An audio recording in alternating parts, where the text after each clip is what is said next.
Hey guys, today we're going to be taking a look at the etrailer J-Style Kayak Carrier. Now this is a universal mount system, so it's going to work with your round, square, Aero, elliptical, and most factory roof rack systems. Now right off the bat, I can tell you that I've worked with a lot of kayak carriers. This one is the best deal. It comes with everything you need to transport your kayak, which is a big deal because most of the time they don't come with all the straps you need. For example, like your bow and stern straps. With this kit, they are included. You also get hood and rear hatch anchors. Most carriers don't even include these. Again, you have to pick them up separately. On some vehicles, you don't always have easy access to an anchor point like a tow hook.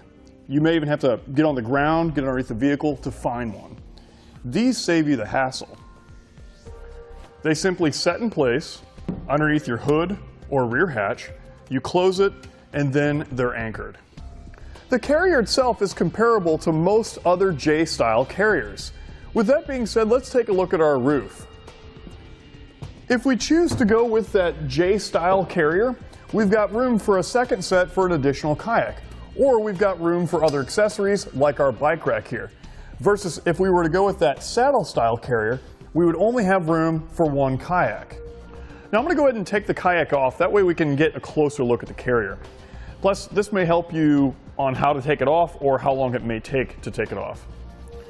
I would like to point out that all of the straps do feature a padded sleeve that goes over that buckle. You take a quick look here. That way if it were to come in contact with the vehicle or the kayak, it's not going to damage it.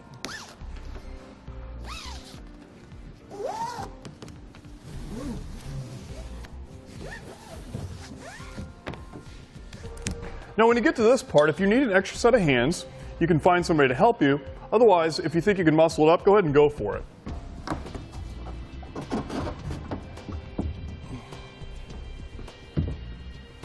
So as you can see, it is a little bit of a process to take the kayak off, but it's a lot more economical than picking up a trailer that hauls a kayak. It can be a little bit more expensive, plus you'd have to store that somewhere, maybe in your garage or on the side of your house. This way is going to be a lot easier when it comes down to it. So as I said, this kayak carrier is comparable to most J-Style carriers. It has that J-Style design, that way it's going to hold our kayak. We don't have to worry about it slipping out from underneath.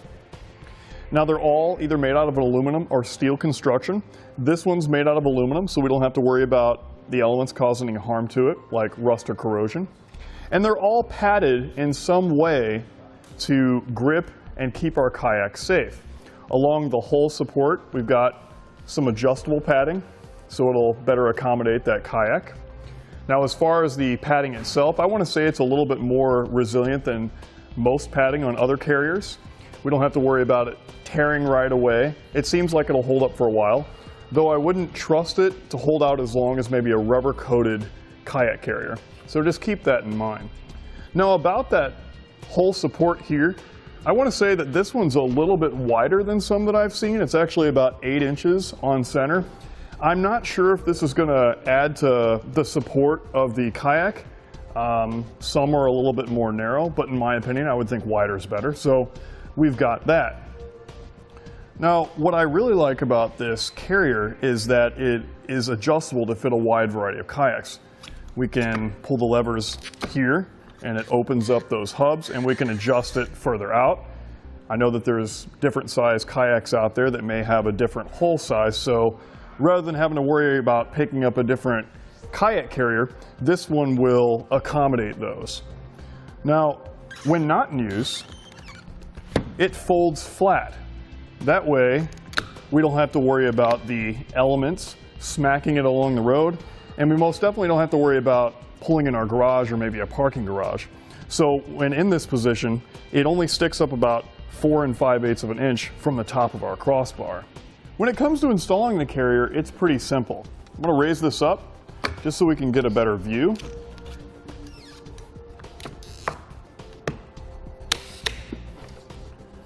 The clamp goes underneath our crossbar. The flat washers go on, and then the wing nuts go in place.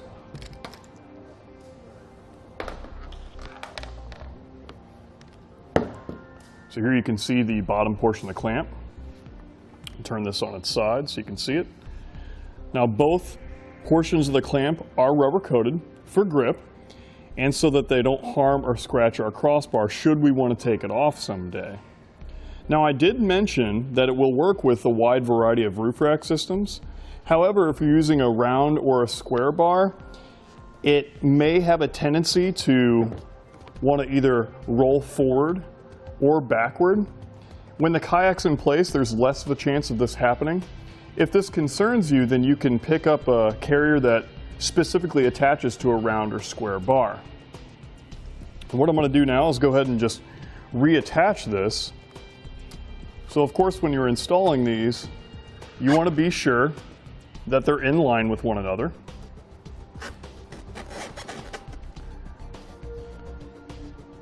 And that you install them on your crossbars straight up and down. And you'll want to be sure that your crossbars are at least 24 inches apart. That way you can safely carry that kayak. With them in place, you can see they're not going anywhere and we're all set. We'll first start by putting our hood and rear hatch anchors in place. So again, just want to find a good spot underneath your hood and we'll just shut it. We'll make sure it's secure and then we can put our rear hatch one in place. Now for my Forerunner here, I don't need to use the anchor if I don't want because I have a trailer hitch. So what we can do is we can take our strap without the buckle, we can run it through our toe loop and get that set up like so. I'm just going to leave it here for the time being. Now again, if you think you can muscle it yourself, go ahead and try it. Otherwise, get an extra set of hands. We'll want to be sure that it's center. Say it looks pretty good.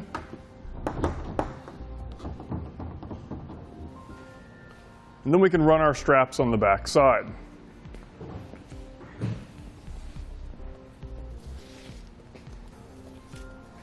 I'll take the padded end, I'll toss that over first. Then I'll take the other end and I'm going to run it inside the hull support, just like that, and then toss that over.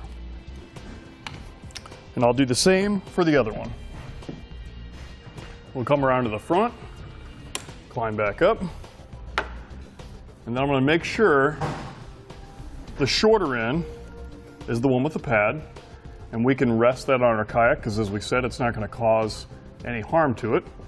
We'll take the longer portion.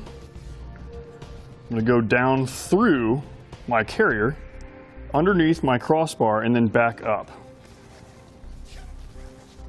So it'll look like this. Then I'll go through my buckle and I'll pull it nice and tight.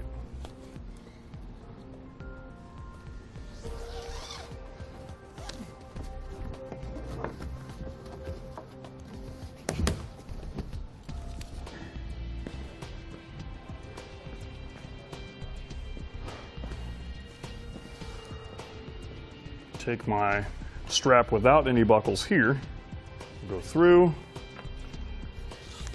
pull it up like so, same as up top, and then we'll go through our buckle and pull that nice and tight. Now this doesn't need to be extremely tight, this is just going to prevent the kayak from lifting in high winds or when we're traveling at high speeds.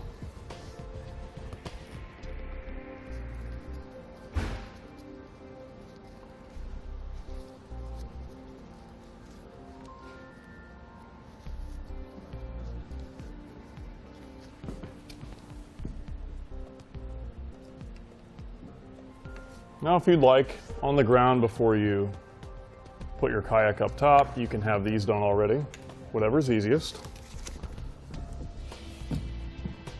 We'll connect it here.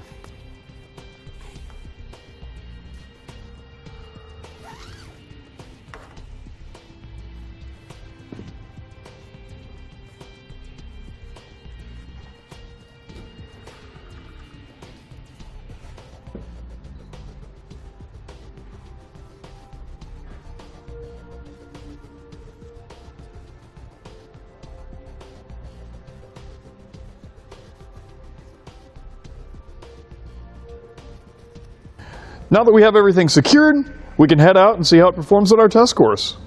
This is our test course. Let's start with the slalom. This shows side-to-side action, such as turning corners or evasive maneuvering.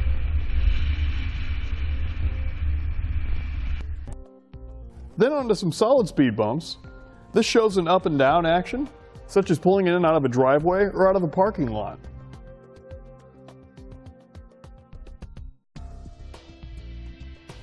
And then finally onto those alternating speed bumps.